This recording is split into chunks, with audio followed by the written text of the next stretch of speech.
This is Story Recapped. Today I'm going to explain a drama and thriller film called Another Girl. Spoilers ahead, watch out and take care. On a website, many young women contact the mysterious Katie Campenfeld to express their admiration for her book and their concern about her well-being. In a quiet neighborhood, a college student named Elle has also finished reading Katie's book. She calls her brother, Patrick, and jokes about their mutual hate for their mother. Elle mentions the book, The Undiscovered Girl, where a blogger named Katie goes missing. She notes that Katie narrated the whole story until her mother took over and claimed that everything Katie said wasn't true. In Katie's last blog entry, she got into her car and was never seen again. Upon hearing her brother's confusion, Elle asserts that she needs to know what happened to Katie. Patrick is concerned that Elle is talking about Katie as if she's real, but Elle thinks it could be based on a true story. However, Patrick points out that the author was a man. Realizing this, Elle apologizes, but Patrick understands that his sister is lonely. Despite her brother's concerns, Elle struggles to sleep at night, so she opens her laptop and searches for Katie. She finds a website with a contact button to message Katie Campenfeld. Ignoring her doubts, Elle types a letter to Katie, admitting that she can't sleep as she imagines Katie dead somewhere. Elle adds that she's alone too much, so she overthinks everything. She ends the message, assuring the reader that she understands that Katie isn't real, but if there was a chance that she is, Elle is sure they'd be best friends. During their morning jog the next day, Elle shares that she sent the message last night. Her friend, Natasha, thinks the author is probably just relishing the admiration of his fangirls. Despite that, Elle continues sending messages, sharing personal thoughts to the unseen reader. One night, Elle wakes up to discover that Katie has replied and assured her that she's real. Curious, Elle asks what happened to her, to which Katie replies that she lied about the ending of her book to end her blog and cancel her reality show. Throughout her day, Elle chats with Katie. Katie reveals that she used a pseudonym for her book to keep her anonymity. Katie Campenfeld is also not her real name. Elle asks if she responds to every mail, and Katie claims she only replied to her because she seemed smart and needed a friend. Katie also notes that according to Elle's Facebook account, they live close by. Elle wonders why Katie keeps a contact option on her website if she doesn't always respond, so Katie admits that she loves being loved. That evening, Elle receives an email from the book's author, who tells her that he's not connected with the website where she contacts Katie because Katie doesn't exist. Elle shows a message to Natasha to ask for advice. Instead, Natasha threatens the fake Katie that they'll call the police if she contacts Elle again. While walking home, Elle reads Katie's explanation, telling her that she met the author and shared with him her blog archive. He offered to rewrite her blog entries as a novel, assuring her that he'll keep her identity a secret. Katie claims that this is why he lied to Elle. Elle, however, is unconvinced and becomes scared that the fake Katie is watching her. When she goes home, Katie continues trying to convince her that she's telling the truth. Elle refuses to believe her, convinced that weird men would do anything for no good reason. In the morning, Elle tries to ignore her mother's religious remarks during breakfast. Later, she reads a book in a cafe and notices that everyone else is with lovers or friends. As the loneliness sinks in, Elle decides to message Katie. She mentions that Natasha thinks Katie is dangerous, but Elle is convinced that there's no risk because she doesn't have money, and Katie can't hurt her worse than she does herself. Still, Katie said that she listens to her, so Elle wants to share her story. Over the next few days, Elle recalls how her mother forced her to try out for cheerleading, even though she hated it. After the tryouts, she overhears schoolmates making suggestive remarks about her. This caused Elle to plummet into depression, so she attempted to overdose that evening. Her mother found her but judged her for her actions. When Katie calls her a beautiful girl, Elle gets uncomfortable as she still thinks Katie is a guy tricking her. To convince her otherwise, Katie sends her a selfie. The next day, Elle shares that she hated college and wanted to attend art school. However, her mother made her go to a Christian sorority, which she found hellish. At a party, a guy named Tad tried to flirt with her, which Elle rejected. Still, Tad was persistent, and they ended up in bed together. Elle soon regretted this as Tad became controlling and aggressive throughout the relationship, yet would cry and apologize afterward to make Elle latch onto him. Eventually, Elle resorted to harming herself and told the doctor that Tad did it to her. The doctor advised her to move on, but Elle didn't think she deserved better, even claiming that only death could free her. Concerned, the doctor advised her to ask for help from a friend or a parent, so Elle called Patrick, her mother, and some friends but ended up with no help.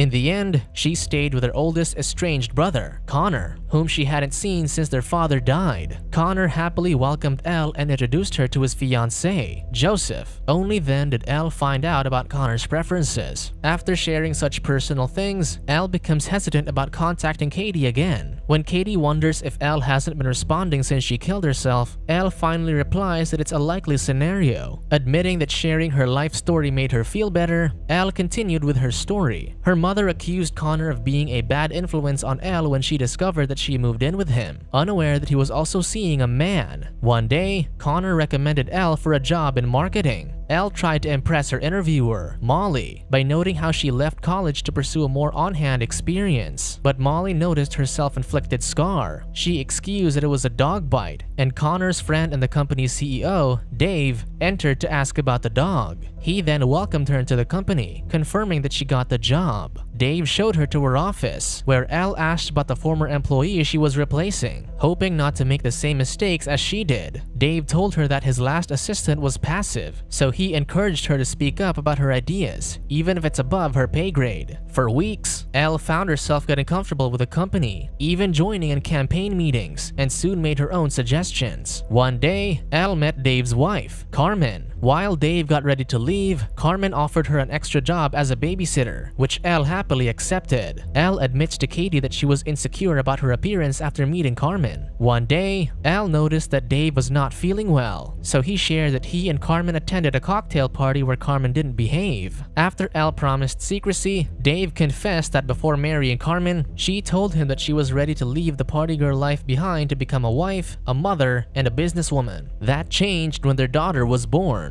Now, Carmen was focused on shopping and partying, not caring about their kids and business. When Elle sympathized with him, Dave appreciated it. After that story, Elle stops replying to Katie again. The next day, Katie shares that telling her story in her book saved her life, so she encourages Elle to do the same. To convince her to share more, Katie confesses that she's married and has a baby named Sarah. This catches Elle's attention since Sarah is her middle name. Elle admits that she also wants to have someone to have a family with. Soon, Elle continues her story. While babysitting Dave and Carmen's daughter, Esme, Elle asked about Carmen's interest in the business. Carmen just excused that she had been busy with Esme. However, Esme shared that she had preschool and a nanny. Still, Carmen insisted that there were things only a mother could do for her, like taking her to restaurants and shopping. On another day, Elle looked through images of models and joked that Dave should give Carmen the bikini a model was wearing. Elle wondered how Dave could afford Carmen's luxury clothes, but he admitted that she'd been using his trust money to shop, which stressed him out. Elle then asked why he married Carmen, so he confessed that the relationship was incredible before, but all that changed when Esme was born. At home, Connor announced that their mother called, offering to pay for any school Elle wanted. Seeing that it didn't make Elle happy, Connor realized that she didn't want to leave her job for a guy. When he asked who it was, she lied that Connor didn't know him. At Molly's birthday party, Dave and Elle started flirting. He then took her away from the crowd, and they started making out. However, Elle felt guilty and ran off. Elle recounts that she and Dave pretended like nothing happened after the party, but a week later, he kissed her again. This time, they were both sober, and Elle didn't leave. After a while, he pushed her away and apologized, refusing to continue because he was married. Elle laughed since it was him who kissed her, but she shrugged it off and walked away. Dave was hurt that she didn't look upset, so he kissed her again, this time more aggressively. This led to them sleeping together, but he left to meet with his wife right after the deed. Katie sees this as Dave taking advantage of Elle. To reciprocate her story, Katie shares that her husband, Kevin, sells medical equipment, and her daughter is 3 years old. However, Kevin is a jealous man, so Katie can only contact Elle through email, which she deletes afterward. She defends that she doesn't want Kevin to learn about her past and her blog. Elle continues her story, noting how Dave started ignoring her after their night together. While Elle was working overtime one night, Dave returned early from a trip. While drinking, Dave suddenly invited her to sit on his lap, which Elle does. He urged her to share something, so Elle showed him the scars on her thigh, which she made herself. She shared that she had been harming herself for a long time whenever she felt overwhelmed. Suddenly, Dave confessed his love for her, delighting Elle. Afterward, Dave snuck into Connor's house to make love with Elle. After their time together, Dave took photos of them. One night, Elle asked why he stayed with Carmen when their strained relationship might affect Esme. Dave admitted that if he divorced Carmen, she'd get half of everything he owned, including his company. He added that he'd rather be secure with his business since he wasn't sure if he'd be truly happy. The next morning, Elle received a message from Dave, asking when they would do it again. His choice of words made Elle suspicious, realizing that Carmen was behind the text. Despite knowing it was a trap, Elle replied affirmatively, realizing that this could be her way out. Soon, Dave called her, asking about the text and confirming that Carmen had taken his phone. He panicked, but Elle told him to forget about her since she was quitting. However, Elle wasn't off the hook since Connor found out. Instead of being angry, Connor thought Dave took advantage of her, but Elle noted that he was just lonely. Changing the topic, Connor offers her another job. After a while, Katie goes silent. When she finally responds, Katie shares that Kevin found out about her emails and blog. Thinking Elle might be a stalker, Kevin made her swear not to contact her again. However, Katie doesn't want a man to control her life, so she urges Elle to continue with her story. After leaving her old job, Elle worked at a warehouse. One day, Molly saw her and invited her to catch up. She shared that the team was glad that Dave was busted because he always slept with his assistants, and the team had been guilty about keeping it a secret from Carmen. This broke Elle's heart because she thought that Dave actually loved her. Molly tried to cheer her up since Elle was still young and free, while Dave was still stuck with Carmen, who was now more strict about his schedule and his assistants. Carmen hadn't divorced Dave because he lied that he only slept with Elle once out of pity. Dave shared everything with Molly because Molly was smarter than him, hence he wasn't attracted to her. This offended Elle, ranting how Dave won't divorce Carmen just because he was scared of her getting his money. Molly clarified that Dave signed a prenup, and Carmen's wealthy family was actually funding Dave's company, so if he divorced her, he wouldn't get anything. When Elle arrived home, she found Dave waiting for her. She berated him for tricking her, but Dave assured her that his relationship with Elle was different. He told her he really loved her and invited her for dinner, but Elle refused. The next day, Elle asked Connor and Joseph if they had a friend who could go on a date with her. Despite their friends not being straight, Elle went on a date with Trey. With Trey's help, she made Dave jealous as he continued stalking her. During their date, Trey gave her beauty tips, impressing Elle. Afterward, Trey walked her home, and Elle confessed that she'd be attracted to him if he was into women. As she was getting ready for bed, Dave sent her their pictures in bed together. Instead of making her reminisce about their time together, Elle forwarded the pictures to Carmen to prove that their relationship wasn't just for one night. She also texted Carmen that Dave sent her the photos since he can't move on from her. The next morning, Connor gravely announced that Dave was arrested for beating Carmen, who kicked him out after receiving Elle's texts. Carmen was sent to the ICU, and Esme witnessed everything. Because of this, Connor kicked Elle out of his house, blaming her for getting Carmen and Esme hurt. He accused her of not having any self-control, so he advised her to get help and figure herself out. Elle sobbed as she realized her mistakes. Feeling sorry for Elle, Katie invites her to meet up. Since Kevin is taking their daughter to his parents on the weekend, Katie has time to do so. The next day, Elle meets with Natasha, who advises her to stop looking into the past and work on her future. Elle complains that she always ends up with men who hate women, so Natasha suggests she focus on herself first instead of waiting for a man to save her. On Friday night, Elle drives to a diner to meet up with Katie, eager and nervous to see her pen pal for the first time. Katie adds that the diner is famous for their martinis, so she booked 2 rooms for them at a nearby motel in case they're too drunk to drive. Elle heads inside the diner and approaches a woman, mistaking her for Katie. Not finding Katie in the diner, Elle messages her and orders a martini while she waits. However, after hours of waiting and several martinis, Katie hasn't shown up nor responded to her, making Elle worry. Late at night, she goes to the motel and confirms that Katie reserved a room for her. She asks if Katie also reserved a room, which the motel attendant confirms as the room next to hers. However, he tells her that Katie hasn't arrived, so Elle goes to her room. After bolting the door and ensuring the room is secured, Elle settles down. She sends Katie a message, confirming that she has arrived at the motel. Elle spends the night watching movies and resting to sober up. When thunder booms, Elle wakes up and finds that Katie messaged her, announcing that she's in the motel. Elle freshens up before she hears a knock on the door. She checks the window first but finds it too bright, so she opens the door instead and gets knocked out. Over the next few days, more young women email Katie's account, hoping to connect with her as they believe believe she's real. One woman, Annie, shares that she had a dream about being with Katie at a party. Annie continues messaging Katie, lamenting how the world is full of lies and pain, whereas Katie is honest and brave. One night, Annie receives a reply from Katie, the same message Elle received when Katie responded to her for the first time. Annie smiles, thinking that she has connected with a new friend.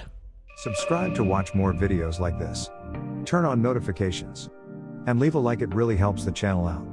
Thank you for watching.